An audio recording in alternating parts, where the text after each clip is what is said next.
Hello my beautiful world, welcome back to Havisha vlogs. అందరూ ఎలా ఉన్నారు? నేనైతే చాలా బాగున్నా. మా గల్లీకా గణేష్ దగ్గర లక్ష్మీ గణపతి హోమం చేపిస్తున్నారు. అందులో మేము కూడా పార్టిసిపేట్ చేశాము. 2025 సంవత్సరంలోనే ఇది ముచ్చటగా మూడోసారి మేము హోమంలో కూర్చోవడం. ఈ సంవత్సరం ఫిబ్రవరిలో మా విలేజ్లో గ్రామదేవత పండగ చేసుకున్నప్పుడు అక్కడ హోమంలో పార్టిసిపేట్ చేశా.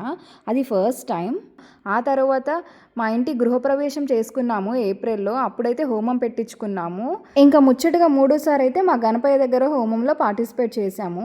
ఇలా ఒక్క సంవత్సరంలోనే 3 సార్లు హోమంలో పార్టిసిపేట్ చేసే అదృష్టం కలిగినందుకు నేనైతే చాలా హ్యాపీగా ఫీల్ అయ్యా.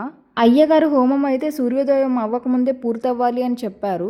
అందుకు నేనైతే ఉదయాన్నే 3ంటికి లేచి ఇల్లంతా శుభ్రం చేసుకొని నేను స్నానం చేసుకొని ఇంట్లో దీపారాధన అయితే చేసుకున్నా.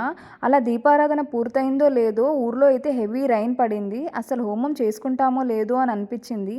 కానీ మన సంకల్పం గొప్పదైతే కార్యసిద్ధి అదే అవుతుంది అని అంటారు కదా.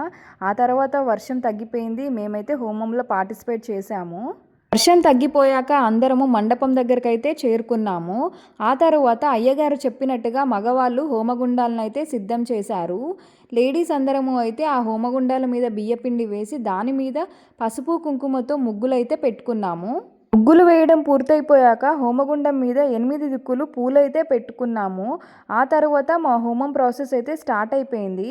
ముందైతే మేము సెంటర్లో ఒక కొబ్బరి కుడకలో ముద్ద కర్పూరాన్ని పెట్టుకొని దాన్ని వెలిగించుకున్నాక ఈ కర్రలను అయితే వేసుకున్నాము. అయ్యగారు ప్రతి ఒక్క హోమగుండం దగ్గర ఒక గిన్నెలో ఆవు నెయ్యితో పాటు అటుకులు, హోమం పొడి అయితే పంపించారు. అయ్యగారు అయితే మమ్మల్ని స్వాహ అని చెప్పినప్పుడల్లా నెయ్యితో పాటు అటుకులు, హోమం పొడి అయితే వెయ్యమని చెప్పారు. అలా మేమందరము అయితే ఫాలో అయ్యాము. ముందుగా అయితే గణపతికి నమస్కారం చేసుకొని ఆ తర్వాత లక్ష్మీదేవి నవగ్రహాలను అయితే పూజించుకున్నాము. ముందైతే మేము ఓం గణపతియే నమః అని, ఆ తర్వాత ఓం నారాయణ నమః అని, తర్వాత నవగ్రహాలను అయితే పూజించుకున్నాము. అవేంటి అని అంటే ఓం సూర్యాయ నమః, ఓం చంద్రాయ నమః, ఓం అంగారకాయ నమః, ఓం బుధాయ నమః, ఓం గురాయ నమః, ఓం శుక్రాయ నమః, ఓం శనీశ్వరాయ నమః, ఓం రాహువే నమః, ఓం కేతువే నమః అంటూ నవగ్రహాలకు కూడా పూజ చేసుకున్నాము. అయ్యగారు అయితే ప్రతిదానికి మాకు నీట్గా ఎక్స్ప్లెయిన్ చేసుకుంటూ అయితే చేపించారు. నాకు అవంతా క్లియర్గా గుర్తులేవు, కానీ నాకేమర్థమైందో మీకు చెప్తాను. హోమం అనేది మన హిందూ సాంప్రదాయంలో ఒక పురాతనమైన ఆచారం. ఇందులో వాడే వివిధ పదార్థాలను పవిత్రమైన అగ్నిలో ధారపోయడం వల్ల ఆ దేవానుదేవతలు సంతోషించి వారి అనుగ్రహాన్ని మన మీద ఎల్లప్పుడూ ఉండేలాగా దీవిస్తారంట.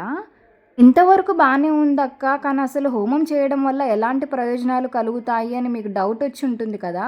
అవేంటో కూడా నేను మీకు చెప్తాను. హోమం చేసుకోవడం వల్ల కలిగే ప్రయోజనాలు ఏంటంటే మంచి ఆరోగ్యం, దీర్ఘ ఆయుష్, విద్య, విజ్ఞానం, శ్రేయస్సు, విజయం, గ్రహదోష నివారణ, ఎటువంటి అడ్డు ఆటంకు కాకుండా మన పనులని సాఫీగా సాగిపోవడం, ప్రతికూల శక్తుల నుండి రక్షణ, ఇంకా మరెన్నో ప్రయోజనాలు అయితే ఉంటాయి. ఇలా అయ్యగారు చెప్పినట్టుగా మేమైతే పూజనంతా ఫాలో అయ్యాము. ఆ తర్వాత అయ్యగారు అయితే ప్రతి ఒక్కరి దగ్గరికి పూర్ణాహుతి మూటనైతే పంపించారు. ఇందులో పవిత్రమైన వస్తువులను అయితే వేసి పెట్టారు. ఈ పూర్ణాహుతి మూట మీద మేమందరము అయితే పసుపు, కుంకుమ, గంధం, అక్షింతలు వేసి దాన్ని అగ్నిలో అయితే వేసేసాము. ఆ తర్వాత అయ్యగారు అయితే మమ్మల్ని దీక్షా కంకణాలను కట్టుకోమని చెప్పారు. వాటిని కూడా కట్టేసుకున్నాక మా పతిదేవుల దగ్గర అయితే ఆశీర్వాదాలు తీసేసుకున్నాము. ఇక్కడ మిగిలిపోయిన అటుకులు, హోమం పొడిని తీసుకొని అన్ని హోమగుండాల చుట్టూ 3 ప్రదక్షిణలు చేశాక వాటినైతే ఎవరి హోమగుండంలో వాళ్ళైతే వేసేసాము. ఆ తర్వాత అయ్యగారు అయితే దిష్టి తీసి కొబ్బరికాయ అయితే కొట్టారు. ఆ కొబ్బరికాయలో పువ్వు వచ్చింది. ఇంకా మా ఆనందానికి హద్దులే లేకుండా పోయాయి. చాలా చాలా హ్యాపీగా ఫీల్ అయ్యాము.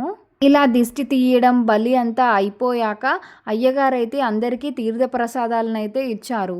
హోమంలో కూర్చున్న దంపతులందరినీ అయితే అయ్యగారు సాయంత్రం వరకు ఉపవాసం ఉండమని అయితే చెప్పారు. అలాగే మేమైతే ఫాలో అయిపోయాం.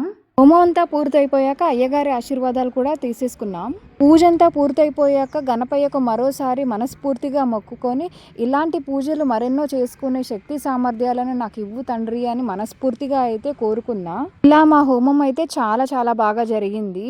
నేను ఇలా ముచ్చటగా 3 సార్లు కూర్చోవడం అయితే నాకు చాలా ఆనందంగా, సర్ప్రైజింగ్గా అనిపించింది. మీకు ఇలాంటి సంఘటనలు జరిగాయా? నాకు కామెంట్ సెక్షన్లో కామెంట్ చేసి చెప్పండి. అదే రోజు సాయంత్రం గణపయ్య దగ్గరికి వచ్చి ఒక కొబ్బరికాయ కొట్టి మా దీక్షను అయితే విరమించుకున్నాము. ఆ వీడియోస్ కనుక మీకు నచ్చినట్టయితే please like, share, subscribe and comment చేయడం మాత్రం మర్చిపోవద్దు. Thank you for watching. Keep smiling.